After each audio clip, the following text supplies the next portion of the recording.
Hello મિત્રો, સ્વાગત છે તમારું આપણા યુટ્યુબ ચેનલ પર। આજે ફરી એકવાર તમારા માટે ગુજરાત પોલીસ ભરતી બોર્ડની અપડેટ લઈને આપણે આવી ગઈ છે। તમે જોઈ શકો છો ગુજરાત પોલીસ ભરતી બોર્ડ દ્વારા ભરતીની નોટિફિકેશન આપી દીધી છે અને ભરતીની જાહેરાત પણ થઈ ચૂકી છે અને ફોર્મ ભરાવાના પણ શરૂ થઈ ગયા છે। તો આપણે તમારા માટે સારી એવી ઇન્ફોર્મેશન લઈને આવી ગયા છીએ કે શું સિલેબસ રહેવાનો છે, કેટલી મીટરની દોડ રહેવાની છે, ક્યારથી ફોર્મ ભરાવાના શરૂ થઈ જશે। તો બધી માહિતી તમને આપવાના છીએ। તો વિડીયોમાં સંપૂર્ણ બન્યા રહેજો અને ચેનલ પર ન હોય તો ચેનલ સબસ્ક્રાઈબ જરૂરથી કરજો।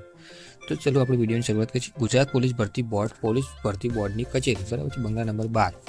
તો તમે જોઈ શકો છો ગુજરાત રાજ્ય પોલીસ દળ વર્ગ 3 માટે સર્વજ્ઞ પોલીસ સબ ઇન્સ્પેક્ટર કેડર તથા લોકરક્ષક કેડરની જગ્યાઓમાં સીધી ભરતીથી ભરવા માટેની જાહેરાત કરી દેવામાં GPRB 20-25-26-1 અને વિગતવાર સૂચનાઓ તમે જોઈ શકો છો। વર્ગ 3ની પોલીસ સબ ઇન્સ્પેક્ટર કેડરની બિન હથિયારી પોલીસ સબ ઇન્સ્પેક્ટર અને હથિયારી પોલીસ સબ ઇન્સ્પેક્ટર તથા જેલર ગ્રુપ 2 તથા લોકરક્ષક કેડર બિન હથિયારી પોલીસ કોન્સ્ટેબલ, હથિયારી કોન્સ્ટેબલ અને હથિયારી કોન્સ્ટેબલ SRPF અને જેલ સિપાહીની ખાલી જગ્યાઓ સીધી ભરતીથી ભરવા માટે ગુજરાત પોલીસ ભરતી બોર્ડ દ્વારા ઓનલાઈન અરજીઓ મંગાવવામાં આવેલી છે। ફક્ત ઓનલાઈન અરજીઓ મંગાવવામાં આવેલી છે, બરાબર। તો ક્યારથી ઓનલાઈન અરજીઓ શરૂ થઈ રહી છે તો તમે જોઈ શકો છો 3/12/2025 બપોરના 2 કલાકથી 23/12/2025 20 દિવસ જેટલો સમય આપવામાં આવેલો છે। તમે 20 દિવસની અંદર ફોર્મ ભરી દેશો, બરાબર। 23 તારીખના રાતના 12 વાગ્યા સુધી તમે ફોર્મ ભરી શકો છો અને વેબસાઇટની વાત કરીએ તો ojas.gujarat.gov પર તમે જઈને ઓનલાઈન અરજી કરી શકો છો। તો તમારે ફોર્મ ભરતા પહેલાં તમારે સંપૂર્ણ નોટિફિકેશન વાંચી લેવાની રહે છે, બરાબર છે। ફોર્મ ભરતા પહેલાં તમારે સંપૂર્ણ નોટિફિકેશન વાંચી લેવાની રહે છે। ઉમેદવારોએ ઓનલાઈન અરજી કન્ફર્મ થયા પછી તેની પ્રિન્ટ પોતાની પાસે રાખવાની રહેશે। જ્યારે મંગાવવામાં આવે ત્યારે રજૂ કરવાની રહે છે, બરાબર છે। ફી ભરેલ નહીં હોય તો આવા તમામ ઉમેદવારોની અરજી રદ થશે, બરાબર છે। કોઈ પણ અધૂરી માહિતી હશે તો પણ તમારી અરજી રદ થવા પાત્ર છે। પાસપોર્ટ સાઇઝ ફોટો અને સિગ્નેચર તમારે 15 KBની અંદર અપલોડ કરવાનું રહે છે અને JPG ફોર્મેટની અંદર અપલોડ કરવાનું રહે છે। જો કોઈ પણ ઉમેદવાર ખાલી PSI માટે ફોર્મ ભરે છે તો એમને PSI કેડર પસંદ કરવાનું રહેશે। જો કોઈ પણ ઉમેદવાર ખાલી લોકરક્ષક કેડર પસંદ કરે છે તો એમને લોકરક્ષક કેડર પસંદ કરવાનું રહેશે। જો કોઈ વ્યક્તિ બંને માટે ફોર્મ ભરી રહ્યા છે તો તેમને બોથ PSI પ્લસ લોકરક્ષક કેડર પસંદ કરવાનું રહે છે, બરાબર છે। અને આ છે જગ્યાની માહિતી, સંપૂર્ણ જગ્યાની માહિતી આપેલી છે, બરાબર। બિન હથિયારી માટે PSI બિન હથિયારી માટે 659 જગ્યા છે, હથિયારી PSI માટે છે 129 છે, જેલ ગ્રુપ 70 છે, બિન હથિયારી કોન્સ્ટેબલ માટે 6942 જગ્યા છે, હથિયારી પોલીસ કોન્સ્ટેબલ માટે 2458 છે, જેલ સિપાઈ માટે 300 જગ્યા છે, જેલ સિપાઈ માટે 31 જગ્યા છે, કોન્સ્ટેબલ છે, હથિયારી SRPF માટે 3002 જગ્યા છે। ટોટલની વાત કરીએ તો 13591 જગ્યાઓ આપેલી છે, બરાબર છે। અને 13591ના 10% એટલે કે માજી સૈનિકો માટે અનામત રાખેલ છે 1359 જગ્યાઓ અનામત રાખેલી છે, બરાબર છે। આ અલગ અલગ ગૃહ વિભાગની વેબસાઇટો છે, બરાબર છે। આ તમે જોઈ શકો છો GPRBની વેબસાઇટ છે અને આ ગૃહ વિભાગની વેબસાઇટ છે અને આ વહીવટી વિભાગની વેબસાઇટ છે। તમારે અહીંથી કોઈ પણ પ્રકારની ઇન્ફોર્મેશન જોઈતી હોય તો તમે અહીંથી ઇન્ફોર્મેશન લઈ શકો છો ભરતી રિલેટેડ, બરાબર। વય મર્યાદા અને શૈક્ષણિક લાયકાત આપણે જોઈ શકીએ છીએ। PSI માટે શૈક્ષણિક લાયકાતની વાત કરી લઈએ તો સ્નાતક હોવા જોઈએ, એટલે કે ગ્રેજ્યુએટ હોવા જોઈએ કોઈ પણ માન્યતા પ્રાપ્ત યુનિવર્સિટીમાંથી। અને ઉંમરની વાત કરીએ તો 35 વર્ષથી વધુ ન હોવી જોઈએ, બરાબર। 23/12/1990 અથવા ત્યારબાદ જન્મેલા ઉમેદવાર ફોર્મ ભરી શકે છે, બરાબર છે। 91થી કોઈ પણ ફોર્મ ભરી શકે છે। લોકરક્ષક કેડર માટેની આપણે શૈક્ષણિક લાયકાત જોઈ લઈએ તો વય મર્યાદાની વાત કરીએ તો 18 વર્ષથી ઓછી ન હોવી જોઈએ અને 33 વર્ષથી વધુ ન હોવી જોઈએ, બરાબર। એટલે કે 1992થી 2007 સુધીમાં જન્મેલા વ્યક્તિઓ ફોર્મ ભરી શકે છે। અને શૈક્ષણિક લાયકાત લોકરક્ષક માટે ધોરણ 12 પાસ હોવા જોઈએ, બરાબર છે, અથવા સમકક્ષ પાસ કરેલ હોવું જોઈએ, બરાબર છે।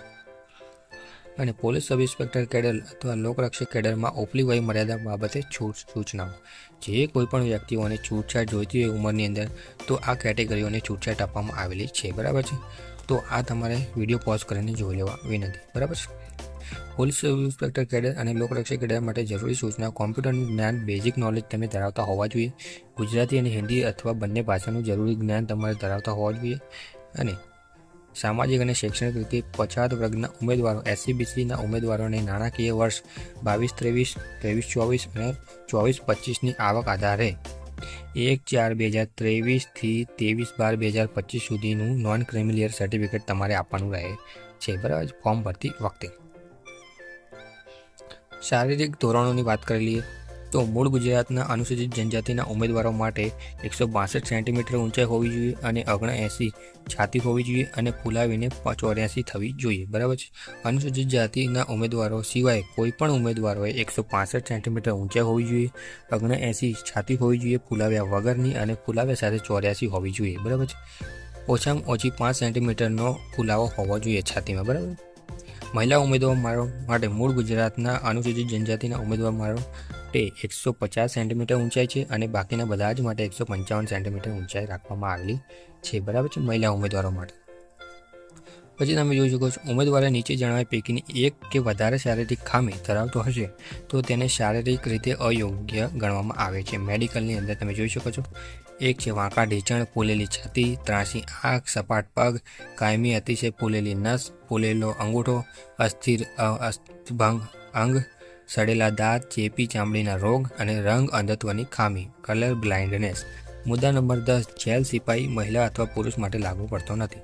જો તમે જેલ સિપાઈ પસંદ કરો છો અને તમને રંગત્વની ખામી છે તો તમને લાગુ પડશે નહીં, તમને નોકરી મળી શકે છે, બરાબર છે.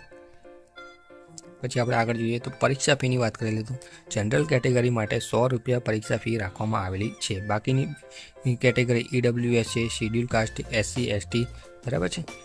ઈડબ્લ્યુએસ માટે માજી સૈનિકો માટે ફી રાખવામાં આવેલ નથી, બરાબર છે. PSI માટે 100 રૂપિયા રાખવામાં આવે છે, લોકરક્ષક માટે 100 રૂપિયા રાખવામાં આવે છે અને જો બંને માટે ફોર્મ ભરી રહ્યા છે તો તમારે 200 રૂપિયા આપવાના રહે છે, બરાબર છે. આ બેંકના ચાર્જિસ લાગુ પડશે, જે GST BST લાગુ પડતું એ તમે જોઈ લેવાના રહેશે અહીંથી, બરાબર છે.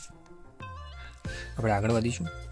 અહીંથી તમે જોઈ શકો છો PSI માટેની એક્ઝામની પેટર્ન. પહેલાં તમારે ફિઝિકલ ટેસ્ટ આપવાનો રહેશે જે ક્વોલિફાઈ નેચર છે અને એની પછી તમારે સેકન્ડ આવશે મેઇન એક્ઝામ, બરાબર છે.